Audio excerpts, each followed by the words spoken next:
at this point, Keith, you want to tell us? The article described that the president, the president of Wayne State sort of sat stone-faced as the board was going over whether he, in essence, should retain his job. It looks like a majority has definitely said that he's going to continue on. There's 8 members on a board. Why all these boards have 8 members, I'm not sure, because it's like could always result in a tie. But at least 5 of them have indicated that he's going to continue on. There's 3, I understand, that are really advocating that he be fired as the president of Wayne State. So, and I saw that you spoke at it, and you want to tell us a little bit of the history and what was going on. Bob, it's just I was asked to come.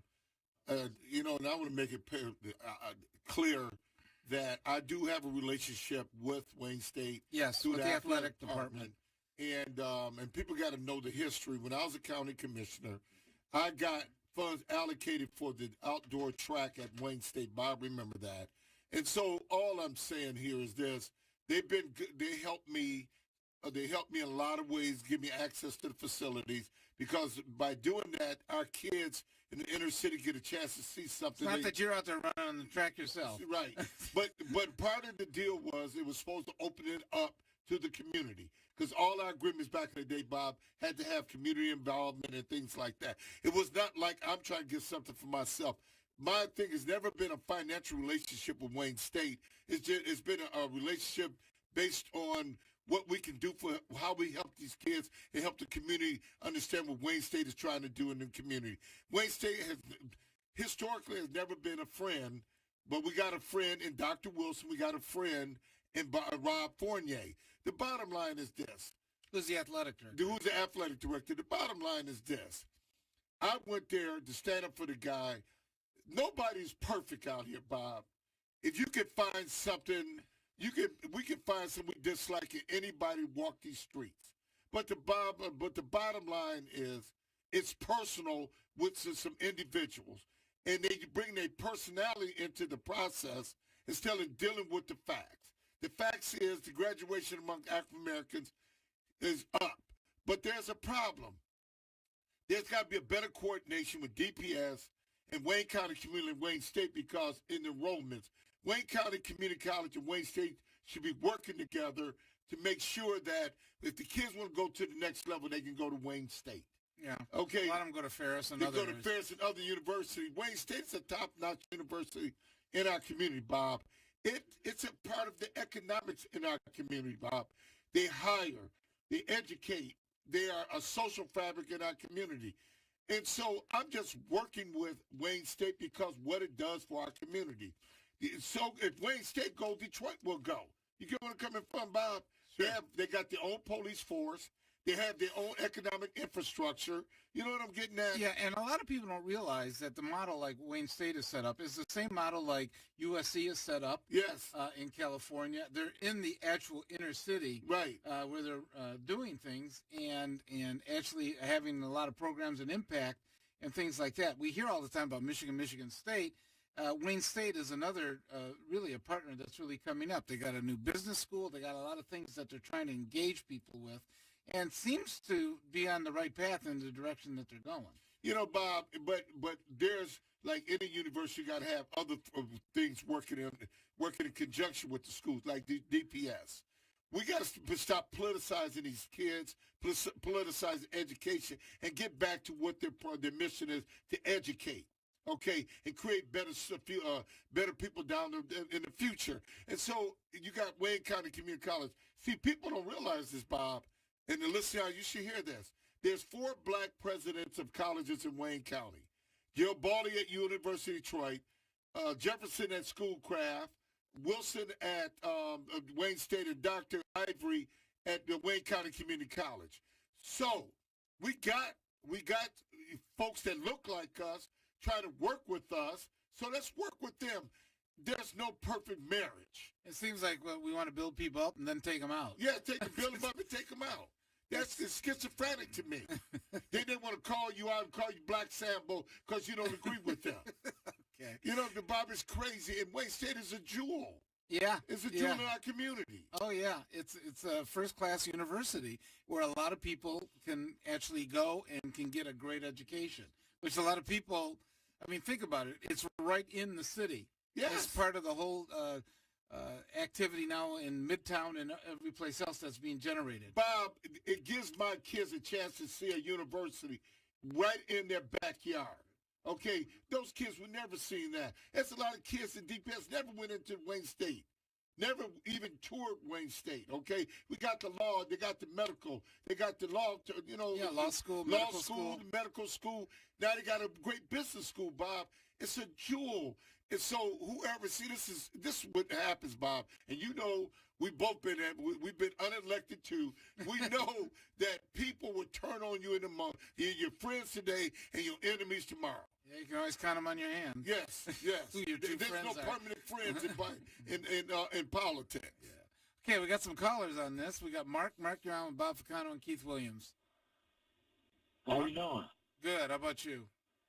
What's up? What's on your mind, Mark? I was wondering, what one of these days maybe you can get the chief on, and we can discuss some of these conditions in the city with this murder and stuff that's going on. Instead of him going around here playing deputy mayor, he need to focus on the crime in the city. But sir, I'm going to say this to you.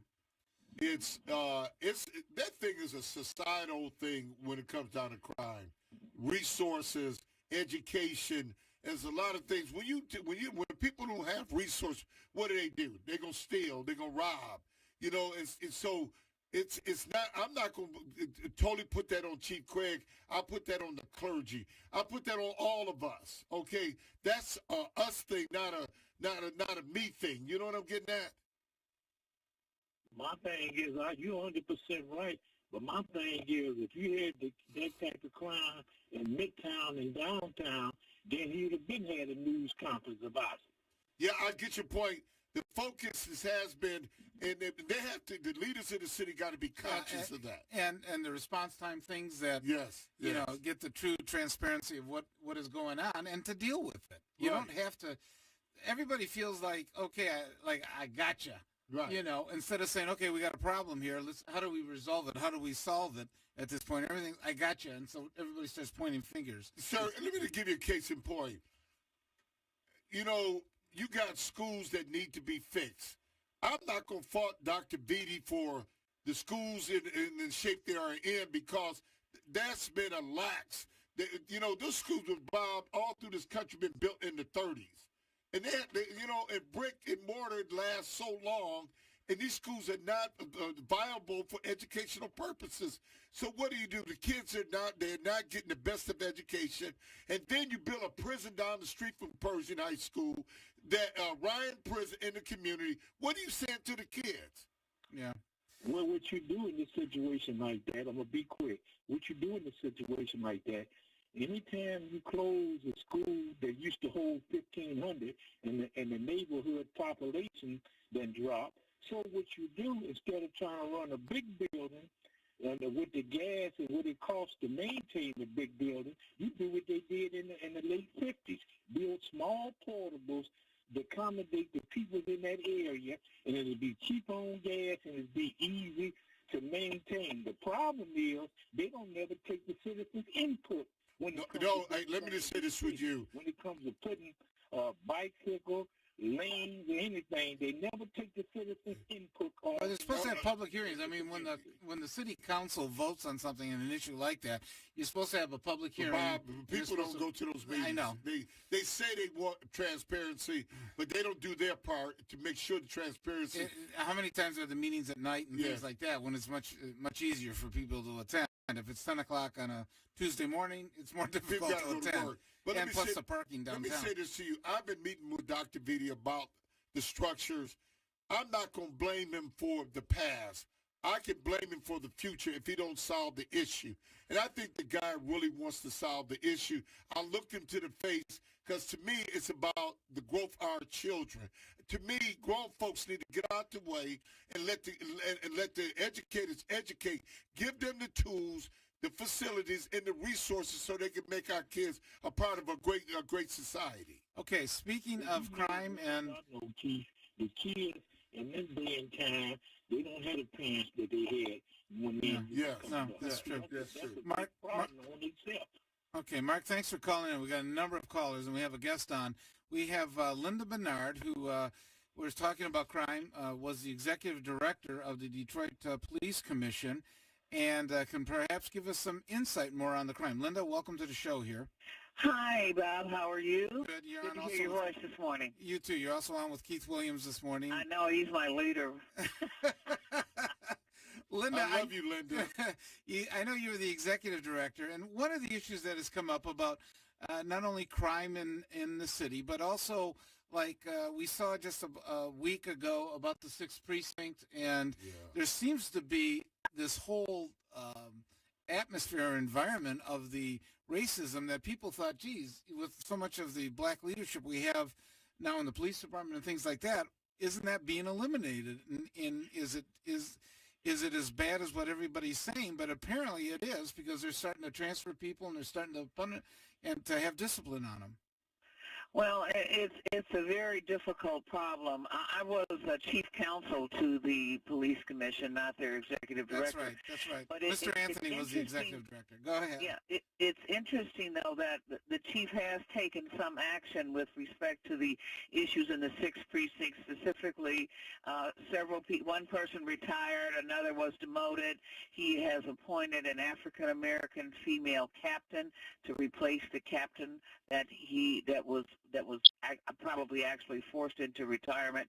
He's attempting to make some changes, but if you go online and you look at what's happening with the 6th Precinct, you'll see that there have been a number of complaints in that precinct. But actually what you're saying, Bob, is true.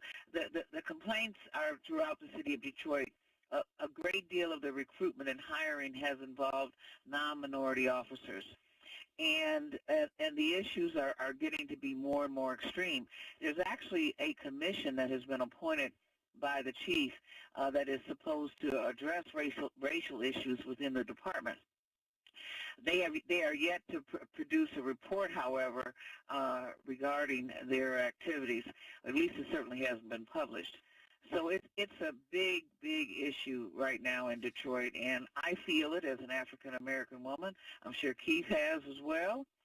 And we still view the police with a great deal, even though I work with them, a great deal of trepidation. Yeah, which is one of the issues of, and Keith actually recruits. I can't speak for him, but actually recruits for the Wayne County Sheriff's Department. And there is definitely, and I teach criminal justice at Wayne County Community College. Yes, you do, and you do a great job. I attended one of your classes. Thank you. But one of the issues is a number of African-American youngsters are very hesitant to go into law enforcement. There's been such a media really report of what goes on in a number of incidents that they're saying, I don't want to touch this. I don't want to be part of this. In fact, I don't trust them to begin with. Linda, I know this I'm in the high schools every day, and I'm going to tell you, there is a big disconnect between African-American youth and law enforcement. And I'm trying to change that. You got to start within the 8th grade or 7th, 8th grade if you want to recruit those kids and get them ready for law enforcement, because what they see in the radio and what their peers are, seeing in the streets and their engagement with law enforcement, that is a difficult task, but I'm not complaining because I'm signing up people every day to be sheriffs. But Keith, on the other hand, with the Detroit Police Department, it is so difficult, Bob and Keith, to become a Detroit police officer. There are numerous complaints, at every single board meeting, quite frankly, and the personnel committee of the board meets regularly, where people were rejected as officers. When I was with them, there were numerous veterans and other people who had excellent credentials who would be disqualified for silly reasons, even in this last board meeting. For example, someone smoked marijuana in Seattle, Washington a few years ago. These people are disqualified from being a Detroit police officer. I have raised the issue with the board. I've felt for some time now that they not only violate the Veterans Preference Act, which says that veterans are supposed to have, if they're qualified, they are supposed to have a preference for a position. And obviously, it's to the city's advantage because they already know how to use a weapon, they already have a sense of discipline, et cetera, all the things that happen in the military. But beyond that, I've had the young man I can recall from Renaissance High School, top of his class in the Naval Reserves, had just got back from Italy on some destroyer. They disqualified him. So, I mean, the whole process needs to be looked at, and this whole thing about psychological evaluation is also, I think, a root. Yeah, they started that when I was sheriff, and there was a lot. Nobody could explain it exactly why somebody got rejected and why didn't on that whole thing. You know, I tell people out in the streets, it's not the drugs, it's the psychological test. They need to reevaluate that because I have lost about 100 kids, 50 applicants because of the psychological test. Okay. But see, that's all fake, Keith. There's only one person in the state of Michigan that is certified nationally and that is on the national board of psychologists that deal with law enforcement. She's actually a woman. And I have spoken to her about the disparity even with the Detroit Police Department, and she's pointed out that our criteria is completely incorrect. I mean, this woman is so distinguished, she's like off the chain. And she talks about, and furthermore, the fact that you had a psychological issue, for example, if you've had a psychological issue with the DPD, you are permanently disqualified, which she says, and I agree with her, is illegal because mental illness is like any other illness. You could have a broken leg today and your leg is healed in a year. I mean, you could be depressed about your mother's passing or your divorce or something like that. That doesn't mean that you're permanently disabled from a psychological standpoint. Mental illness is frequently healed and is frequently very temporary. I'm going to tell you this, Linda. I recruit white kids, and they don't want to be in law enforcement. Yeah.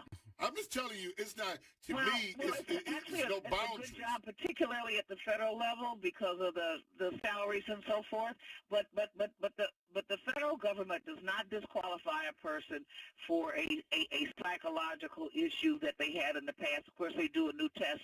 But you're supposed to be able to be reevaluated. Federally, you are reevaluated each year. Every single year. If, in fact, they say Linda's incompetent this year, well, Linda had a lot of stuff going on this year. But next year, Linda's okay. But I'll tell you, Linda, we have to can you hold on? We got to get to a break, and we have a number of callers. And if you just give us another minute, I know you got a busy morning, so if you can stay with us a few more minutes, we appreciate it. I'd be delighted. Okay, we'll be right back. Thank you. You listen to 910 AM, the Superstation.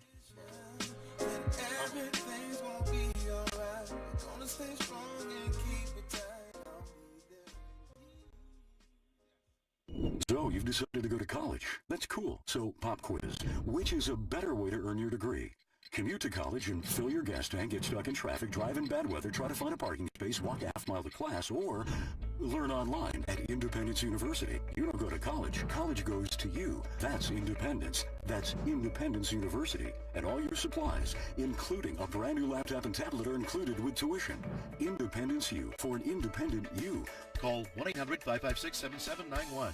Do you owe more than $10,000 to the IRS? If so, you may qualify for the IRS's Fresh Start program. The Fresh Start program is one of the biggest tax breaks the IRS has offered. Call Tax Group Center at 800-685-6150 to see if you qualify for the IRS's Fresh Start program. Their team of tax experts and attorneys will get you the best tax settlement possible. Call 800-685-6150 now to learn if you qualify for the IRS's Fresh Start program. Call Tax Group Center at 800-685-6150. 800-685-6150. Are you drowning in debt? Struggling just to make minimum payments? It's not your fault. Serious debt can happen to anyone, but there is hope. Our debt-free program has helped thousands of good people, just like you, eliminate their credit card debt. Call us today, and we will dramatically reduce your credit card debt down to just a fraction of what you owe. The call is free. The consultation is free. Take control of your credit debt. Take control of your life again. Call now to see how our debt-free program can work for you. Call 800-872-5230. If you or a loved one underwent hernia surgery between 2010 and 2016 and then suffered serious complications, call right now. You may be entitled to financial compensation. Complications associated with physomesh include chronic pain, infection, adhesions, mesh migration, reopening of the hernia, and other serious injuries. Call right now. Call 1-800-799-2091. Again, that's 1-800-799-2091. Good morning. You're listening to Robert Ficano and Keith Williams on 910 AM, the Superstation. You can reach us at 313-778-7600. We're on with Linda Bernard right now, who was General Counsel for the Detroit Police Commission. Linda, we have several callers. If we can get to them real quick before we switch topics. Vincent, you're on with the panel here. Mr. Ficano, can you hold me till after this segment is over? I don't want to waste time. I was talking about earlier issues, and I don't want to waste the time of the current segment. Okay, okay, sure. We'll put you back on hold. Thank you. Next up, Rick. Rick, you're on with Bob Ficano and Keith Williams. Okay, a couple of quick points. Thank you, Ms. Bernard, for what you do. Those are some good nuanced issues within that structure, and the only way you find them is to look for them. And so thank you. On the issue that you brought up regarding safety in the community, I wanted to add one of the things that I'd like to see as a long-term resident is more collective works on the part of young people, not just within groups like boys clubs and girls clubs, but in groups that openly do things for the whole of community, right? Not just for, those that need a sandwich, but in general, to pick up, find out the problems in their community, the situations in their community, to pursue that, to find those things. I think if we do that, we sort of shape the value a little bit. And it's something that Yelp, Google, Bing, Yahoo, none of them cannot and will not be able to catch those first-party claims in the way that feeds our self-help organizing, right? We have to do that. And so, sure. Rick, we got a lot of callers. Can you get to the point? Okay, thank you. Sure. Go ahead. No, I just wanted to, raise the importance of that in concert with talk about police and public safety, because sometimes it's easy to talk about something when you're not really listening to people who may be impacted and saying how good things are or how bad they are.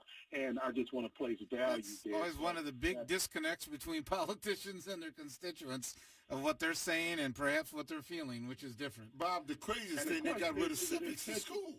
Yeah, civics, yeah, they got rid of civics.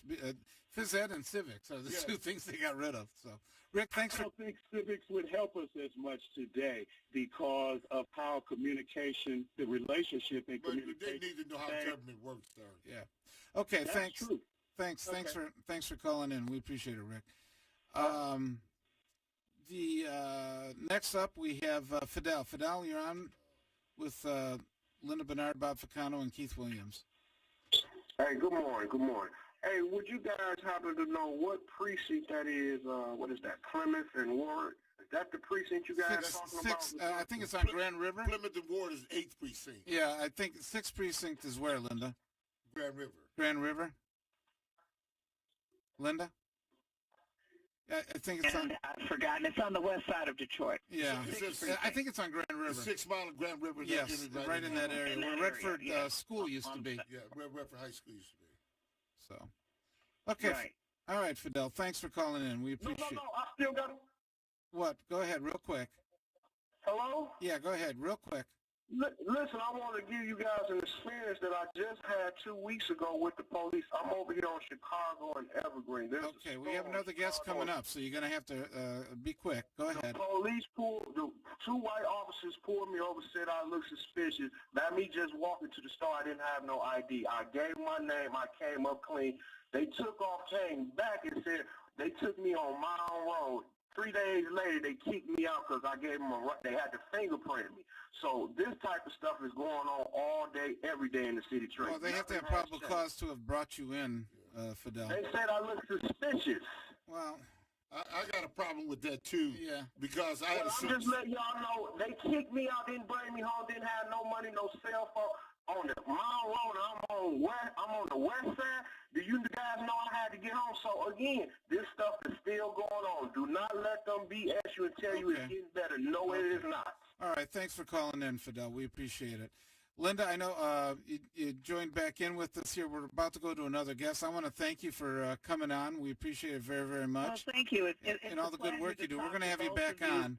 You both are so smart and, so committed to the city of Detroit and actually to the state of Michigan and Wayne County. Thank you very much for this opportunity. I love you both. Okay, thanks, Linda. You have a great Sunday. All right. Next up, and I know we have a number of callers, but right now we have Gloria Allred, all the way from California. She got up. It's 6:30 in the morning over there to join us, which we appreciate here in our show. Gloria, can you hear us? Yes, I can. Well, Good thank morning. you very much. Ms. Allred has a tremendous career as an attorney where she has represented a number of people, especially when it comes to sexual harassment and some of those items. And I know that there's been a lot of attention lately about sexual harassment, the Me Too movement, where it's gone and where it's going to go in the future. And with an entertainer that has had some time that he has spent in Detroit, R. Kelly, and I think you can tell us a little bit about that and some of the background and where you see some of this going at this point. Yes, thank you for inviting me onto your show. Yes, of course, R. Kelly is being prosecuted in Chicago, in Cook County, on 10 felony counts of aggravated sexual abuse of 3 alleged victims who were underage, according to the prosecutor, and 1 adult. Those are very, very serious charges. And in addition, though, to the Chicago prosecution, there are many, many other law enforcement agencies who are investigating R. Kelly. So he's in a world of trouble because no matter what happens, Robert, in the Chicago prosecution of Mr. Kelly, it is always possible that he might be prosecuted elsewhere as well. For example, there's also an investigation by the United States Attorney's Office for the Eastern District of New York. I know also the law enforcement in Detroit is also interested in speaking to any of the accusers who might have alleged that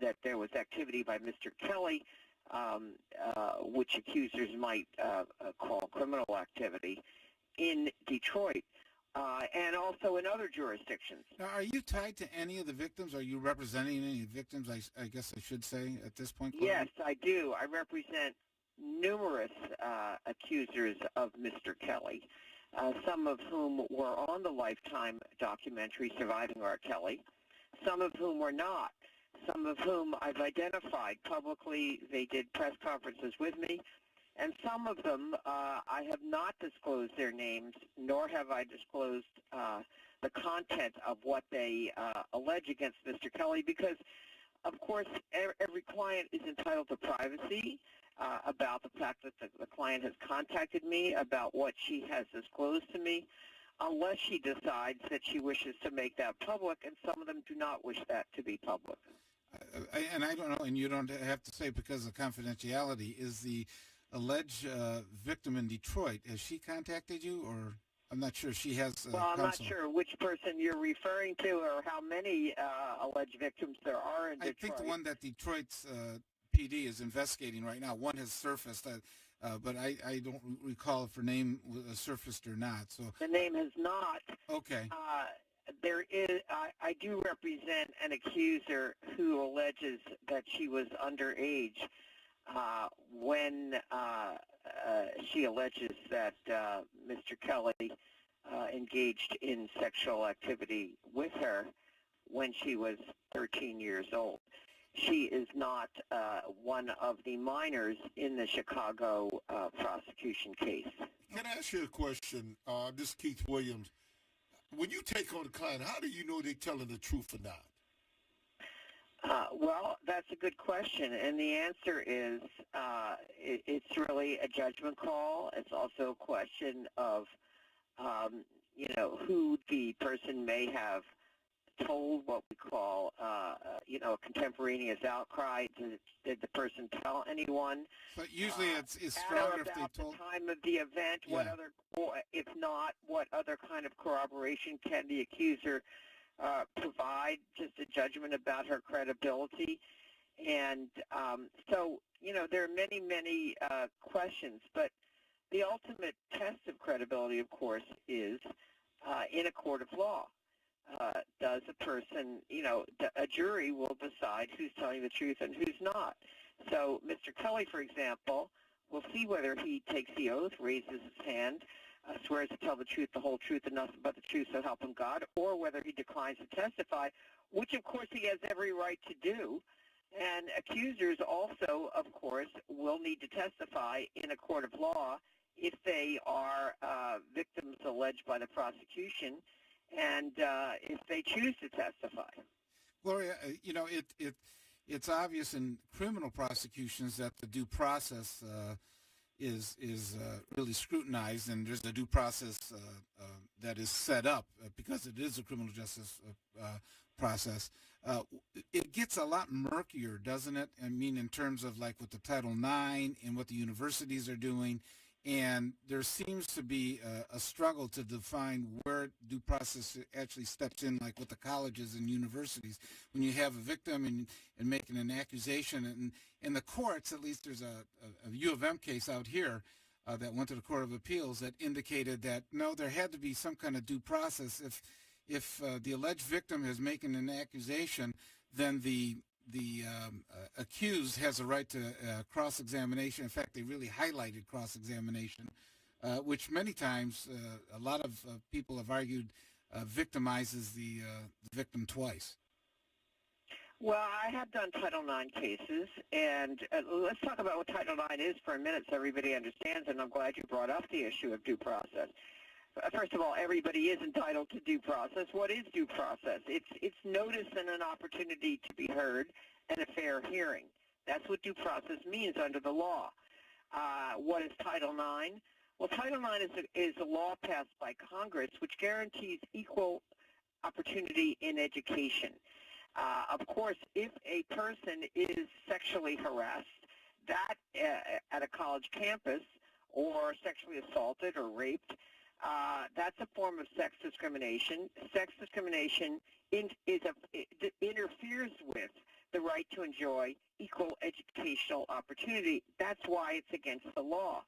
So I've had a lot of cases involving victims on college campuses, and they allege they've been raped or sexually assaulted, and the college has not afforded them their rights to be protected from gender violence, or after they experience and suffer from gender violence, they feel that the perpetrator has been allowed to get away with it, and therefore that's wrong. Now, from the perpetrator's point of view, the accused, he may feel that he's being suspended or expelled, and he hasn't had a fair hearing.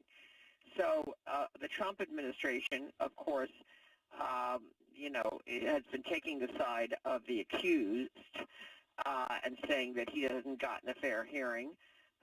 Maybe that has something to do with Trump himself having been accused of so numerous many times, allegations of sexual assault. We'll see. They don't have the money to pay him off like he does. Well, we'll see. And, of course, Trump's base is men.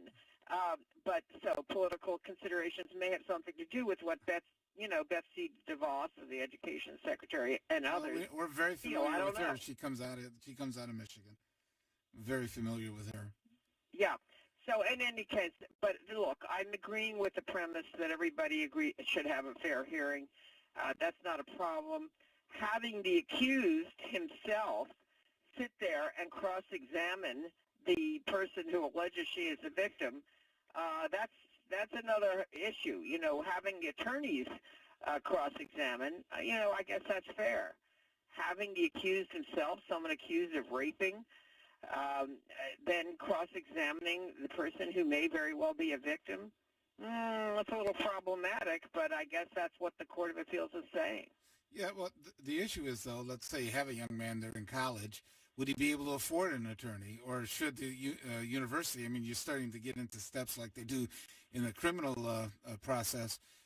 Should the university then give him an attorney or have an attorney represent him if, you feel that the alleged perpetrator shouldn't be doing the cross-examination? Well, that's a great question, and the answer is I'm fine with with him having a right to have an attorney and having that attorney provided by or paid for by the university. But then the person who is the alleged victim also should have an attorney that is paid for by the university so that we have equality in the process.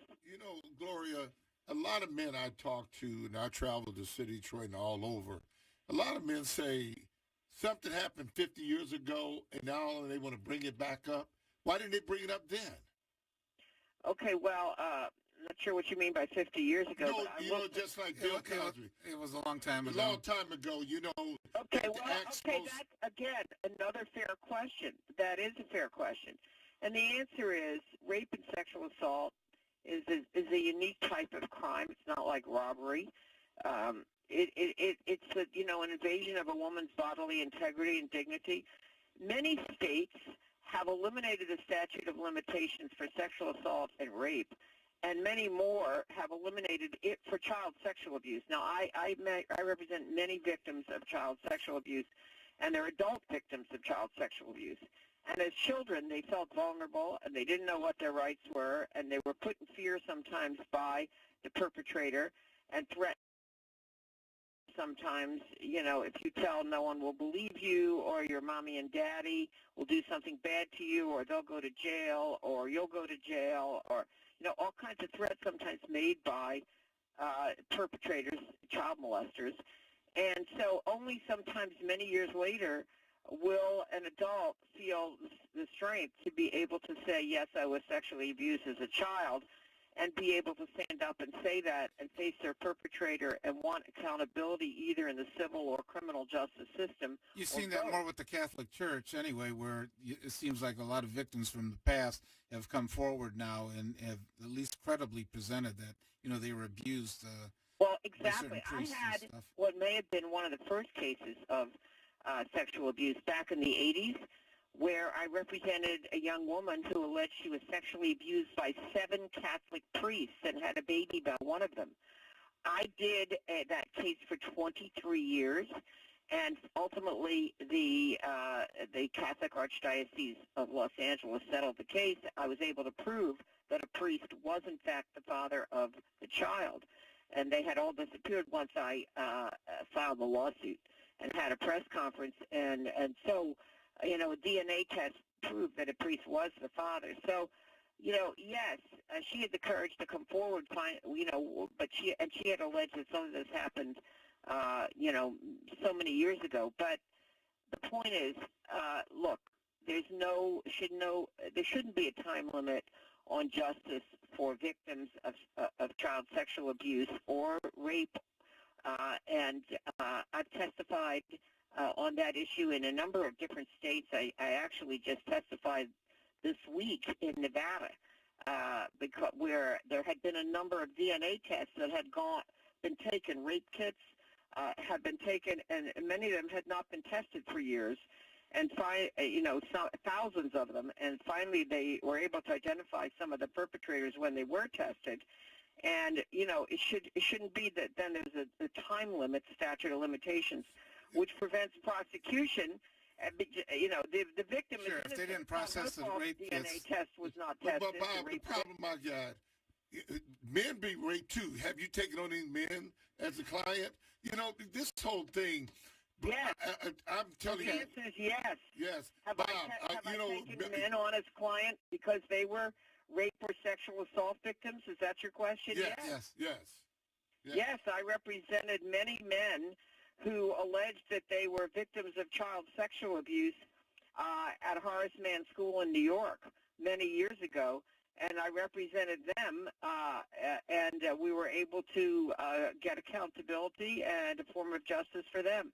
Absolutely. I don't care whether they're men or women. If they are victims. I tell you one thing these folks have done. Men are scared to be around women now because they don't know what to say.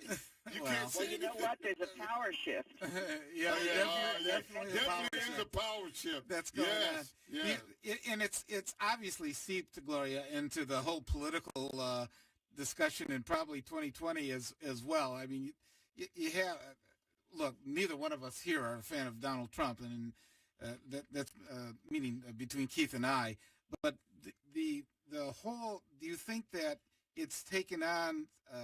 There have been some that says that the Me Too movement now has sort of been weaponized in terms of if there's not due process, people start to feel that it's just being used as a political tool versus actually setting up standards. And it seems like the judge and jury now is social media versus actually following any kind of due process, and it is starting to swing a little bit out of control.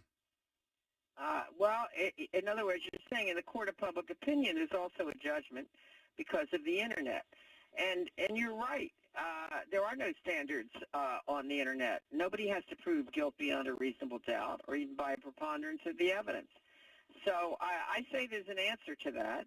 And the answer to that, first of all, that's in the marketplace of ideas. Yes, any person who wants to make an accusation can go on the Internet and make it. And many have. And some of them who are making it against the rich, the powerful, the famous, against celebrities are finding out that there are consequences for that. And the consequences are that sometimes the rich, powerful, and famous are suing the accuser who pushed send and made that accusation of rape and sexual assault. So that's something when people time period set by law to even have access to courts. So I will say that we should change the law so that those who feel that they have been victims and feel they can prove it can actually have access to the court of law and not be barred, prevented from suing simply because the court of the law says it's too late. So I think that's the answer. As to the accused, they can also go on the Internet and say, I didn't do it. That's false. That's a lie. I'm going to sue for defamation. So then there is access to a court of law. Some of them have done that. And then, of course, it will be for a jury to decide whether they did it or not. Sure, but you see the circumstance, and his name escapes me right now, the lieutenant governor of West Virginia or Virginia, where there have been a couple of women now that have come out and said that, he sexually assaulted them back when they were in college. And the unfortunate thing is that it couldn't be proven, or they should have a hearing of some kind. I'm presuming the legislature will set it up, or somebody will. To try to determine whether he did do inappropriate things. The problem is politically, he's probably damaged now. I mean, in terms of, people, there's going to be a certain percentage just because the accusation was there, and his political career is going to be impacted by this. Of course, if a person, truly is a victim, she's been damaged as well by what is alleged. If she's been raped, if she's been sexually assaulted, then she's damaged the rest of her life. If she has had to suffer in silence and hasn't been able to get what she believes is justice, she's damaged as well. So let's not overlook that as well. But Gloria, there was some people behind those women too. It had ulterior motives too. You mean to encourage them? Yes. Okay. Well, let's face it. I don't know if that's true or not. You could be right. You could be wrong. I remember when I was a child, and I had an idea, my mother would say, "Who gave you that idea?" As though I couldn't possibly have had that idea myself. Later she found out, actually, I loved my idea. But so you're suggesting that maybe somebody else kind of put them up to it. Well, maybe, some of it's maybe got it politicized so much. Yeah. Maybe it actually happened. So what about that? And you talk about their motives to make an accusation. Well, what about the perpetrator's motive to deny that it happened? Just like in R. Kelly's case, like in Michael Jackson's case, where were the parents at? Okay, it's now all of a sudden now, poof, I'm going I'm going to sue for somebody's estate and all that other stuff. I kind of question that kind of stuff. Well, you probably saw the Michael Jackson documentary, and you saw me briefly in it as well. because I briefly represented one of the accusers of Michael Jackson. So back and look, where were the parents? Is you know what? To blame parents because they thought their child would be safe with a famous celebrity who they saw money, Gloria. They saw money. I'll help with their career. Yeah. I just think that's so wrong. You're trying to change the subject. Mr. Jackson, Michael Jackson, they saw money. The profile of a child sexual molester predator. Yeah. And I'm not saying he actually did molest the two young men who were in the documentary, but I'm saying that I think his what he did, sleeping in a bed with young boys unrelated to him, among other things, fits the profile of a child molester, and I think these young men on the film fit the profile of victims, but I don't know whether or not they were victims. Yeah, and it questions a lot. I mean, you have the U of M football coach that was sleeping in the room of one of the recruits. Remember that, Keith? I mean, it's some of that can just be so bizarre at what they're doing. Gloria, can you take one question here from some of the callers? Absolutely. Okay, Ray, you're on with Gloria Allred. Ray? That's right. Good morning. Yes, morning. Hello? Yes, you're on the air. Yeah, you've been doing a lot of women's liberation over the years with big cases. I've been checking out the media for some time. But why haven't people like yourself and the Me Too movement, why haven't they went after Clarence Thomas and powerful men of that level, even to the point of Robert Kraft, when these rich men, they go in and influence these women to do all types of acts that they wouldn't normally do with their power and influence. But it seems like if you go into the low-hanging fruit like R. Kelly, I mean, okay, he's a nobody at this point. Okay, but what about these rich, powerful guys? I mean, why are we going after these guys and seeing what have they done and who have they actually influenced in terms of sexual favors over the years when there's allegations that appear to be true at this point?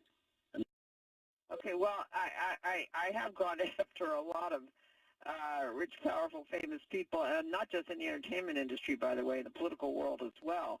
By the way, I did speak out against Clarence Thomas at the time of the Anita Hill hearing, and I thought Anita Hill was treated very unfairly, and I also thought that the fact that there were other accusers who were actually in the building, kept in another room, who were ready to testify, and the Senate Judiciary Committee wouldn't allow them to come in and testify. That's probably one of the things that Joe Biden's probably going to have to explain. I did speak out. Also, I represent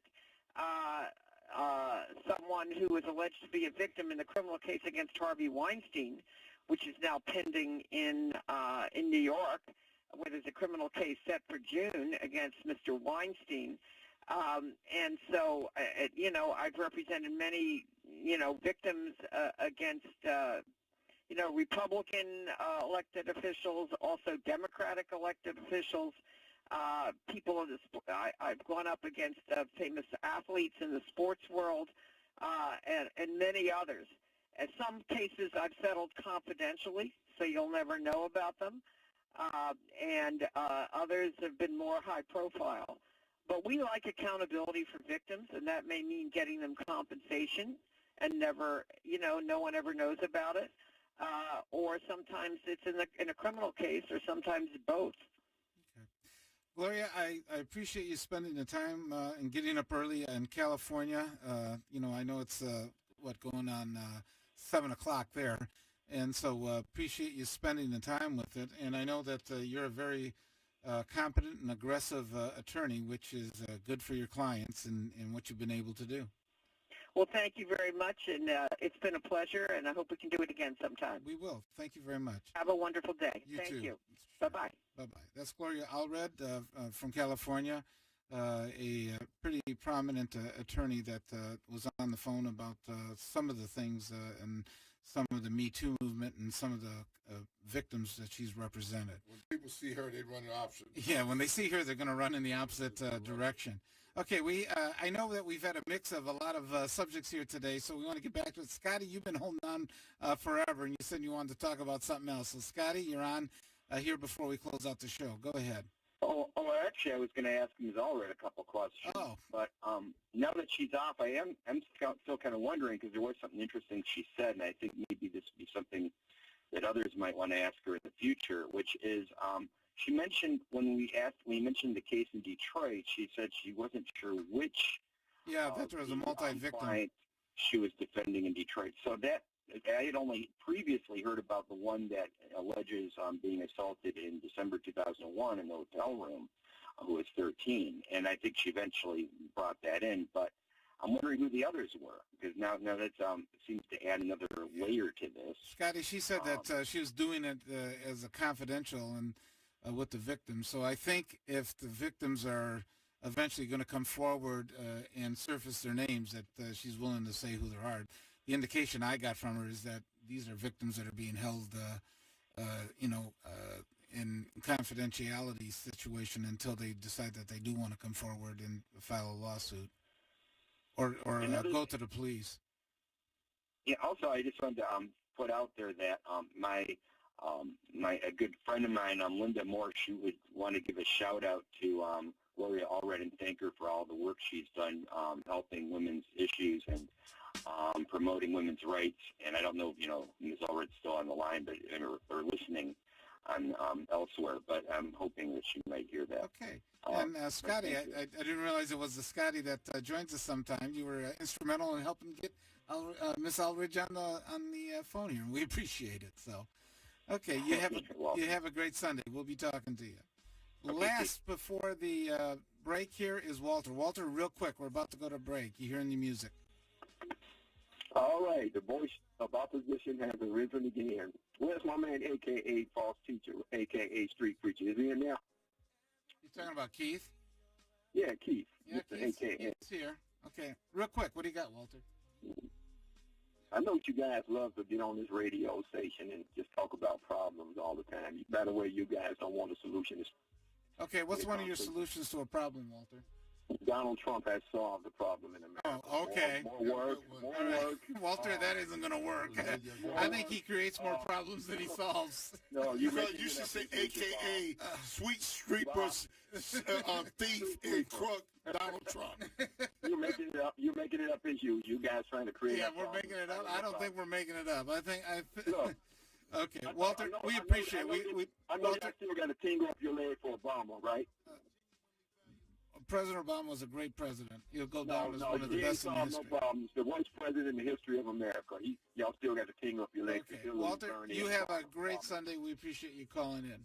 Okay, that's going to do it for us. Keith, thanks for coming in today. You had an interesting... yeah, we had a lot of variety here that was going on. We appreciate it. You're listening to 910 AM, the Superstation. And we're going to be with you again from 8 to 10. We want to thank our board operator here. He's sitting in for Maxine. Appreciate it very, very much here today. Did a great job. And we will be joining you again next week from 8 to 10 here on 910 AM, the Superstation. Have a great week and have a great Sunday. You see the shit I've been going through lately? So you was here when the shit started to haywire. You're still here walking with me going through the fire. And I really love you. Hey, y'all need to hush. Hush and try the commercial. We'll do a commercial for the two of these.